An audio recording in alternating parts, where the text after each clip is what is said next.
Үзәк китапханәдә Чаллы язучылары белән очрашу узды. Быел Татарстан язучылар оешмасына 85 ел тула.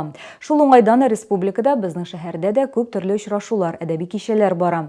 Хәзер Чаллы язучылар оешмасы 40-ка якын каләм иясен берләштерә. Аңа Тукай, Актаныш, Түбән Кама районнары да карый. Теманы Рима Солтанова дәвам итә. Муса Җәлил исемендәге үзәк китапханә язучылар һәм укучыларның төп аралашу урыны. Бирегә Казан, Кама буе һәм башка төбәкләрнең каләм ияләре еш килә. Чаллы иҗат әһелләре, әдипләре һәм шагыйрьләр белән очрашуларда матур традиция. Оешмабыз гөрләп эшләп тора. Безнең бит инде бөтен татар дөньясына билгеле язучылар безнең Чаллыда Айдар Хәлим, Фәүзия Бәйрәмова, Факил Сафин, Рәшит Бәшәр кебекләр һәм яшь шагыйрьләр, язучылар бик күп.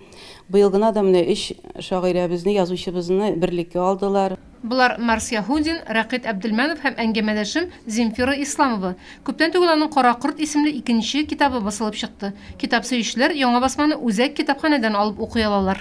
Иленә тугры булмаган кешенең ичке дөньясын ачып салырга теләдем һәм аның каршылыклы тормышын ачып салдым инде. Кешеләр белән аның мәгълүматын күрсәттем. Илгә хыянат итү ул гомер буе кара тап булып бара, шуны күрсәттем. Чаллы китапханәләр шелтәренә ел сайын 100дән артык яңа исемдәге китап керә. Гомуми фондта барлыгы 753 меңнән артык китап бар. Укучылар саны тутырылып тора. Соңгы беренче елда халык яңадан китапка сусый башлады, ди китап йорты хезмәткәрләре. Исегезгә төшерәбез. Шәһәрдә барлыгы 19 китапханә эшли, барысында да татарча китаплар, газета, журналлар бар.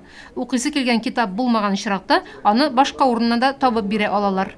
Рима Солтанова, Фәнис Ихсанов, Яңалыклар.